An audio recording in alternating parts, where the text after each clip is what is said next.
Bismillahirrahmanirrahim. Hadis nomor 6 dalam Al-Arba'in An-Nawawiyah.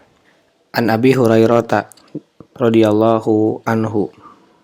Dari Abu Hurairah radhiyallahu anhu, anna rajulan, bahwa ada seorang laki-laki, qala, berkata. Rajulan atau seorang laki-laki, di sini para ulama berbeda pendapat. Ada yang mengatakan Jariyah bin Qudamah, ada yang mengatakan Abu Darda, ada yang mengatakan Ibnu Umar, ada yang mengatakan Sufyan bin Abdillah Ats-Tsaqafi. Namun Syekh Muhammad bin Shalih Al-Utsaimin menjelaskan kenapa tidak dijelaskan siapa laki-laki ini. Beliau menjelaskan bahwa banyak hadis yang seperti ini karena disebabkan nama orang itu dan juga sifatnya tidak dibutuhkan, sehingga banyak kita temukan dalam hadis anna rajulan, sesungguhnya seorang laki-laki berkata begini dan begitu.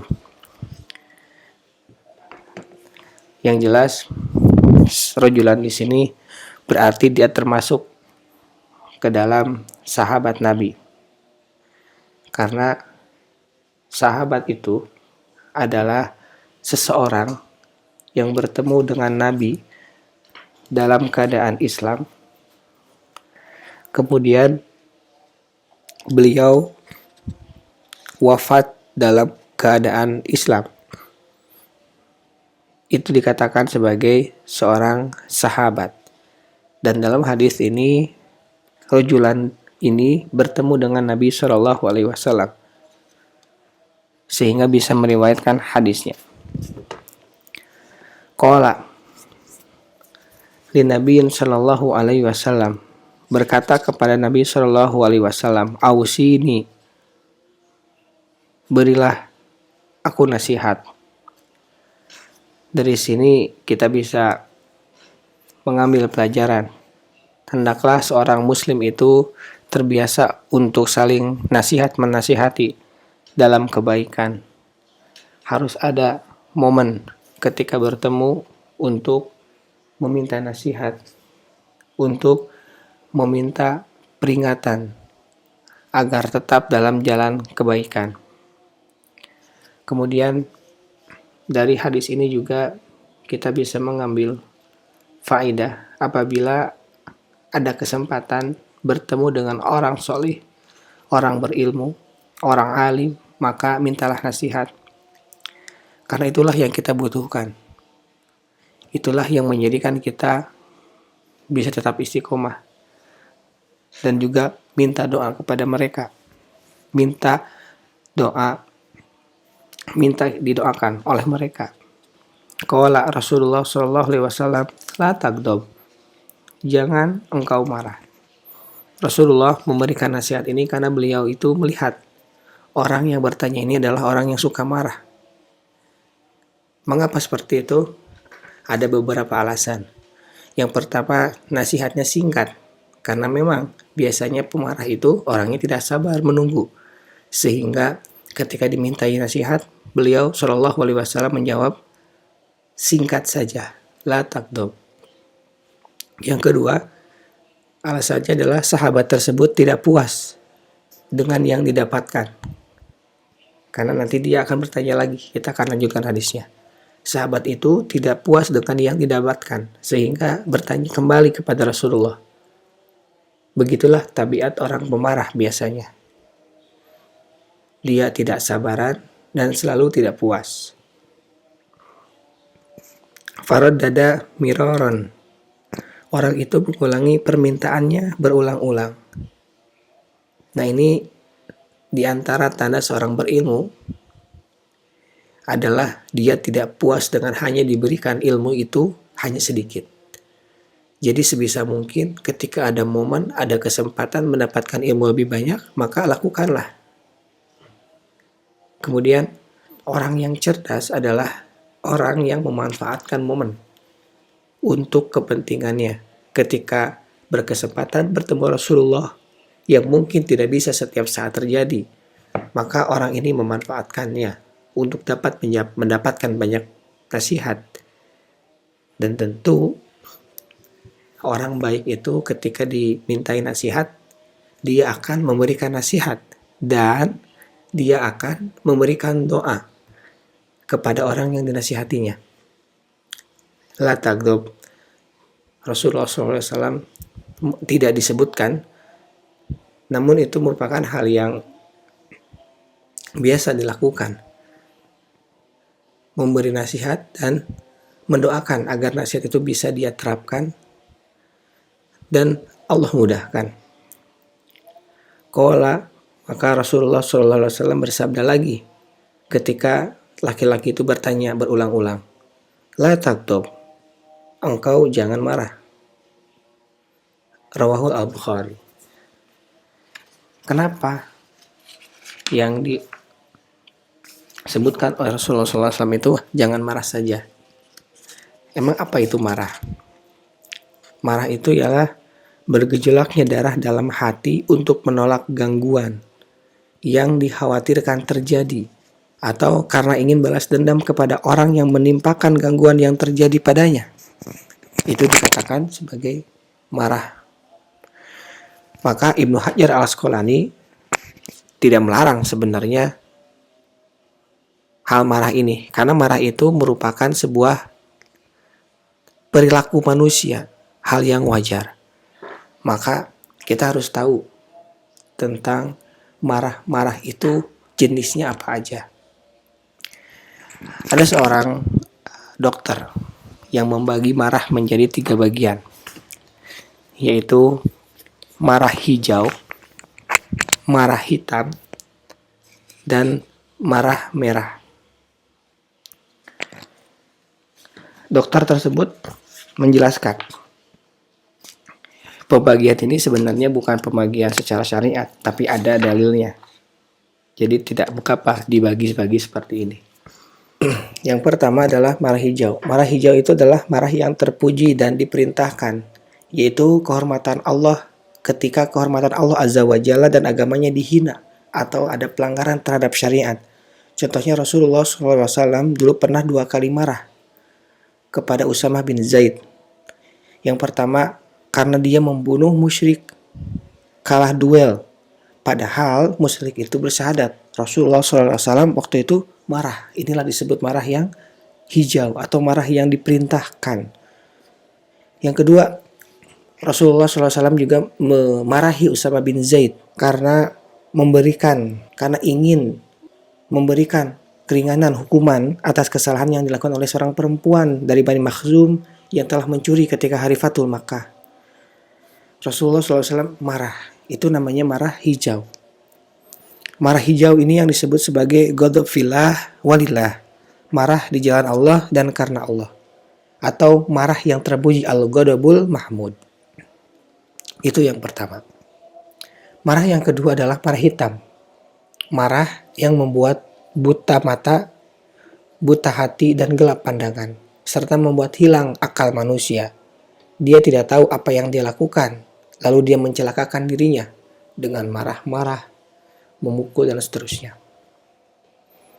Bagian marah yang seperti ini itu akan mengembalikan rasa sakit kepada pelakunya, bahkan bisa merusak organ-organ di dalam tubuhnya.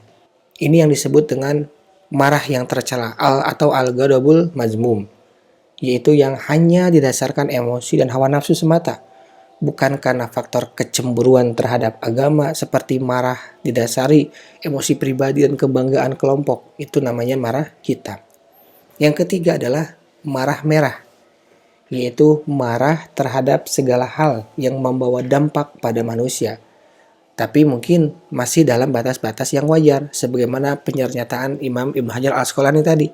Marah itu merupakan perilaku manusia dan itu diperbolehkan.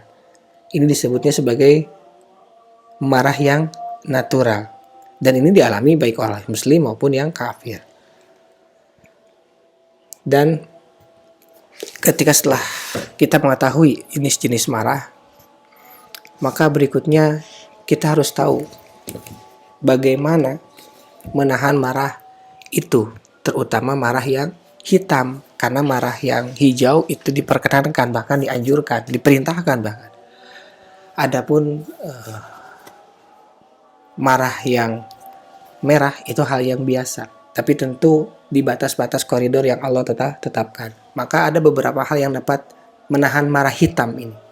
Yang pertama adalah marah karena dengan cara perbuatan, yang kedua dengan perkataan, dan yang ketiga dengan pikiran. Yang pertama adalah kita bisa menahan marah kita dengan perbuatan. Apa aja perbuatannya? Yang pertama adalah berwudu. Karena innal ghadab minasyaiton wa innasyaiton khuliqal minan nar. Marah itu ada dari setan dan setan itu dari api. Maka bagaimana cara memadamkan api? Maka gunakanlah air dengan cara falyatawadda, berwudu. Itu yang ada dalam hadis Muhammad SAW dalam hadis riwayat Abu Daud. Yang kedua, mengubah posisi badan. Kalau kita dalam keadaan berdiri, maka duduklah. Ketika tidak juga hilang marah itu, maka falayas tojiak, maka hendaklah berbaring. Itu dari sisi perbuatan. Kemudian kita juga bisa menahan marah kita dengan cara perkataan, yaitu dengan bertawuz atau berlindung kepada Allah dari godaan syaitan. A'udzubillahi minasyaitonir rajim. Berlindung kepada Allah Subhanahu wa taala dari godaan-godaan setan, karena tadi marah itu dari setan. Marah hitam itu dari setan. Dan yang kedua adalah dengan cara diam atau jangan berbicara. Wa idza ghadiba ahadukum falyaskut. Jika salah seorang di antara kalian marah, maka hendaklah dia diam. Bisa juga dengan berdoa. Di antaranya Allahumma inni as'aluka kalimatal haqq fir ridha wal ghadab. Ya Allah, aku memohon kepadamu perkataan yang benar meskipun dalam keadaan senang atau dalam keadaan marah. Hadis riwayat Imam An-Nasa'i. Berikutnya, hal yang dapat menahan marah itu adalah dengan cara dari sisi pikirannya. Bagaimana caranya? Pertama, mengingat pahala dari Allah Subhanahu wa taala. Allah Subhanahu wa taala berfirman, "A'udzubillahi minasyaitonir rajim. Wa idza ma gudibu hum yaghfirun." Apabila mereka marah, mereka segera memberi maaf. Dan ketika memberi maaf ini, Allah akan memberikan pahala yang besar. Maka dalam pikiran kita ingatlah hal tersebut. Firman Allah juga mengatakan, wasari'u ila magfirati min rabbikum wa jannatin arduha samawati wal ard uiddat lil muttaqin.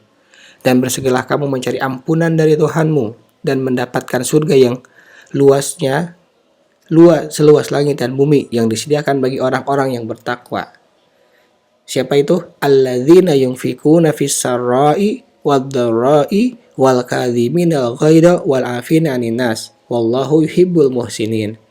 Yaitu orang-orang yang berinfak baik di waktu lapang maupun sempit, dan orang-orang yang menahan amarahnya. Wal kadhiminal ghaidha, dan menahan amarahnya dan memaafkan kesalahan orang lain, dan Allah mencintai orang yang berbuat kebaikan. Makanya hadis yang sangat terkenal dihafal oleh anak-anak kecil, la taghdab walakal jannah, jangan marah bagimu surga. Di antara dalil Al-Qur'annya adalah ayat ini, Ali Imran ayat 133 sampai 134, yang akan diberikan oleh Allah surga yang luasnya seluas langit dan bumi. Itu dari sisi pikiran. Jadi kita bisa tahan amarah kita dengan cara perbuatan, dengan cara perkataan, dan juga dengan cara pikiran. Ini hadis yang diriwayatkan oleh Imam Al-Bukhari dan Sahih. Maka dari hadis ini ada banyak sekali fawaid yang bisa kita ambil. Di antaranya yaitu semangatnya para sahabat untuk memperoleh apa yang bermanfaat bagi mereka. Kemudian dianjurkan memberikan nasihat dan wasiat bagi orang yang memintanya. Kemudian seorang muslim itu harus mencari jalan-jalan kebaikan dan keselamatan yang sesuai dengan sunnah. Kemudian mengulangi nasihat memiliki manfaat yang banyak. Larangan dari marah berdasarkan sabda beliau, engkau jangan marah, sebab amarah dapat menimbulkan berbagai kerusakan yang besar. Apabila seseorang berbuat dengan menuruti hawa nafsu untuk membela dirinya. Agama Islam itu melarang akhlak yang jelek, dan larangan tersebut mengharuskan perintah berakhlak yang baik. Subhanaka Allahumma wa bihamdika asyhadu an la ilaha illa anta astaghfiruka wa atubu ilaik. Assalamualaikum warahmatullahi wabarakatuh.